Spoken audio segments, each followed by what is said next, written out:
Hello guys, and welcome to a new video on the Fire King Genesys deck profile. Today we're going to be looking at some test hands of this deck. This is the third time I've now recorded this because my mic decided to mute itself, so that's great. But anyway, we had some really great test hands in the last video, but unfortunately they had no audio, so I'm going to have to test again. But fingers crossed we get some a good showcase this time. But anyway, this is just a real baseline of what the deck can do. Obviously, when we're playing against an opponent, they are going to interact with us. They're going to hand trap us, etc.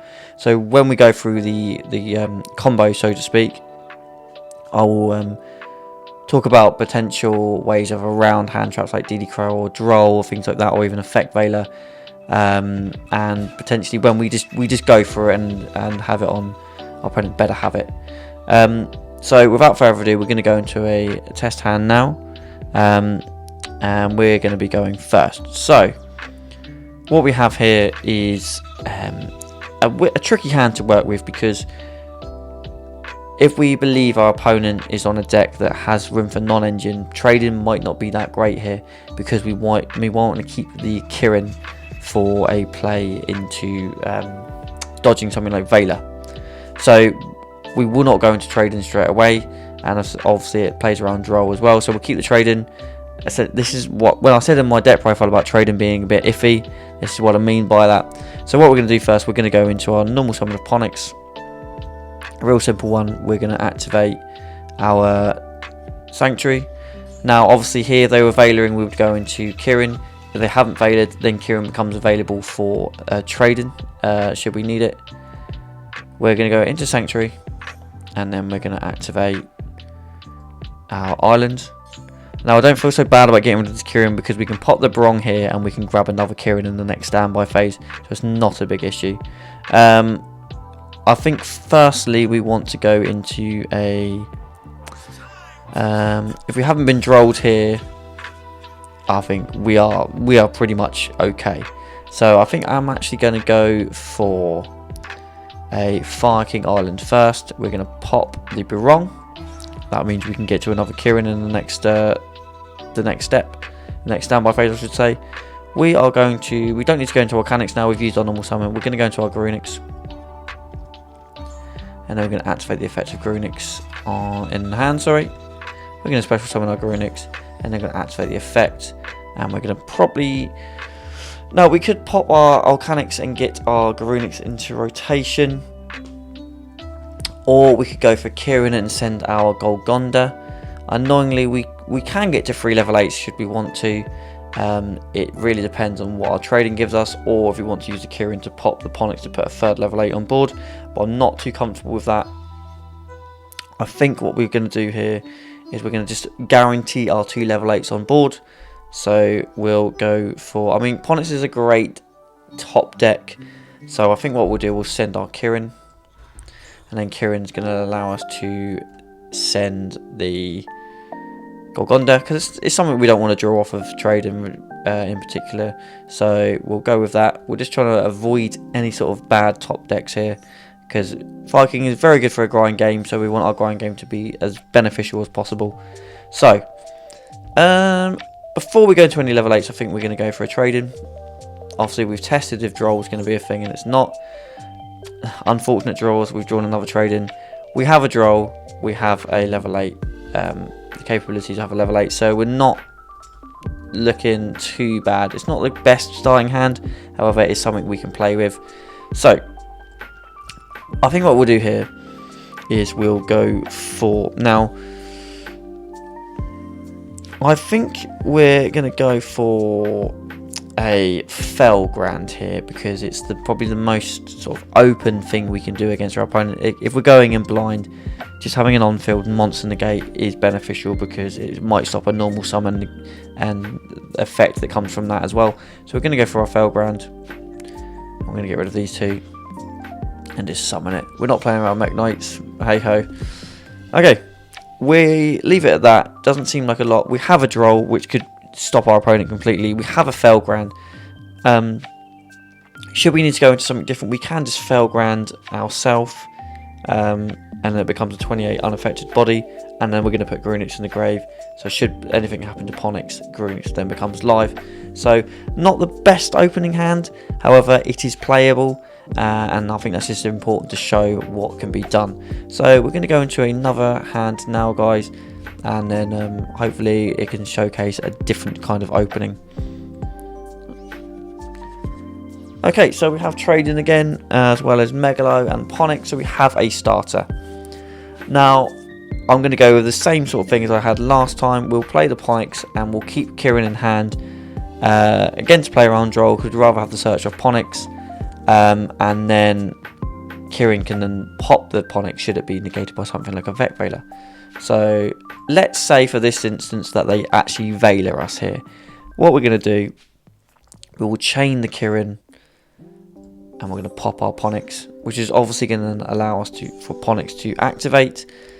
I'm not going to withdraw on the island, and I think we kind of want the Sanctuary to be on board because it's going to be beneficial for us when it comes to our opponent's turn. So we're going to activate the Sanctuary, and then we're going to place the Fire King Island. Our opponent doesn't know we've got a second island in hand. For all they know, we have a hand trap. So again, our opponent is none the wiser. Then we're going to activate Fire King Island, and we're going to pop the Megalo, and we're going to summon out we add our Garunix. We're going to activate Megalo, and we're going to activate Garunix. You can do this in any order to play around any sort of hand traps you want to chain block. We're going to send our Astero, and then Garunix is going to send. I think if we've not been hand trapped again, and we don't think there's any hand traps, we're going to go for a Coach King Giant Trainer play here. This deck is quite versatile in the fact it can play around what you think your opponent's going to have. So if we're going to go for a Giant Trainer, we're going to send the Kieran, we're going to send the Golgonda. The Golgonda is going to be able to come back, and that's now 3 level 8s on board. We can either go for a Felgrand and leave a level 8 on board, or we can go for a Coach King Giant Trainer, which is a fire anyway, so should it be destroyed, it is going to proc our Fire King cards. Next we're going to go for Giant Trainer, and we need to make sure we send Garunix first, just in case something happens. We are not looking good with the draws today. Trading is really fucking us up. However, we can go again. We'll send a Golgonda. We got a draw. That's pretty good. That's going to help us. And then we'll go for the Kieran, and we have an extra Garunix. Okay, not the best start. However, we can now trade in the Garunix. However, if we feel like our opponent might have something like DD Crow, we could keep the Garunix in hand. We are going to trade it in, and we're going to see what we draw off that. Pretty good. Okay, so this has actually benefited us quite well. I think what we're going to do, we're going to keep the Kieran in hand, just because we have a way to then pop our own Giant Trainer, which then is going to get us to our Garunix, which is going to get us to a second Kieran, sent to the grave, which is going to get us another pop, etc, etc. It's going to escalate, and then we can then have 2 level 8s on board for the Sanctuary. So that's worked out pretty well for us. We have a second island for follow-up should it get destroyed. So again, it doesn't look like much, but this will then escalate pretty quickly into lots of interruptions. So let's go for our 3rd test hand. I should have just pressed rematch, shouldn't I? Right, so again, we've started with Volcanics. We've started with a starter, which is brilliant. So what we're going to do, we're going to start with Volcanics, and we're going to activate the effect and send our Kieran. Again, we have another Kieran in hand should we need to dodge something like Veiler, but for now we're gonna act like we aren't playing into any interruptions, so we're gonna go with a full hand here. We can then activate. I mean, we could activate Kieran, but we don't really need to right now. All that's going to do is put another Kieran on board, but do I want to learn another level 8? No, we're not going to activate that effect. I'm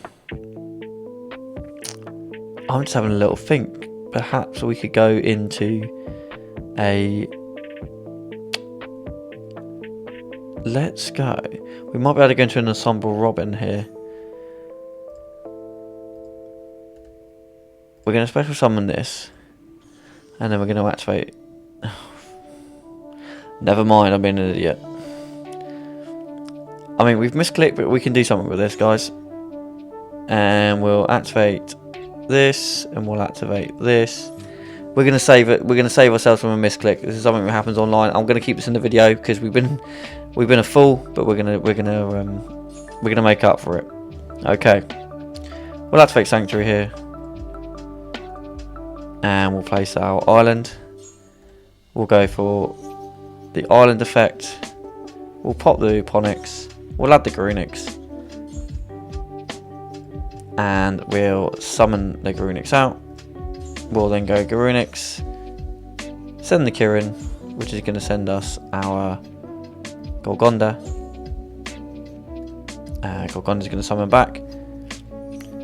Essentially, we've got to 3 level 8, even though I've misclicked and played a fairly weird game with this. What I wanted to do was leave Volcanics on the board, have 2 level 1s. However, we have misclicked, but this is going to happen online. So actually, what I'm going to do is I'm going to keep this in this video and just, rather than just giving up, see if you have a way around things that happen. You're going to make mistakes, you're going to misplay, but if you misplay and then you correct yourself, you can still get to a very decent board. So what we're going to do now, if we have a Droll in hand, we have a Kirin in hand, we're looking pretty good. We're going to go again into Coach King Giant Trainer, nice and easy. And we're going to activate the effect. We'll get rid of Garunix first, of course. We'll draw a Megalo, pretty good. We'll then go into, we'll get rid of Golgonda. Another Megalo, okay. Some more damage, I guess. And then we'll go into this, and we've got Fire King Sanctuary. So we are looking really good here. We have our Garunix Engrave. We have our Megalo in hand alongside a Kirin. So we don't need to pop the Giant Trainer. We can just pop a Megalo. So we have essentially a Garunix. In fact, let's play it out. Okay, we're going to go to end phase. We have the Eponyx back. Yeah, we can do that. That's fine. What we're going to do, we can go for Kirin. I mean, we're obviously it's around how our opponent's playing. We're sequencing, but we're just playing against Key Mason, like a Banner of Courage. We're all good. So we're going to send our Megalo. We're going to summon our Kirin. We're going to activate our Megalo, and we're going to activate our Garunix. And then we now have an Astero Engrave. We've got a Garunix that can send a Kirin, which is going to, we'll send a Kirin from deck. That's going to allow us to summon something else. We can summon out our Eponyx, which is going to allow us to get to another spell and trap in a minute. We can special summon, I think we'll special summon the Garunix, because it's going to be another interruption. We can destroy a card in the field. Let's destroy the back row. We can activate Eponyx. We can add a Skyburn. And you can see how powerful this deck can be. So essentially on board now we have, even if they get rid of Sanctuary, we have a Garunix which can float into another Fire King. If we have Sanctuary, we have a way to get to our Garunix here. We have an Astero Engrave. We have a Droll in hand. We have a very, very good set of interruptions for our opponent. So yes, we misclicked. Yes, we misplayed. However, we made up for it, and we have a very formidable board and formidable interruption to our opponent. So don't be disheartened if you misplay. Just make sure you correct it. But hopefully that showcases the deck for you guys. Really, really strong. Not the best deck in the format, but can put some incredible interruptions on the board and really give your opponent a hard time. Go out and play it. Go out and enjoy it. And we'll go into some ranked games very soon. Thank you for watching.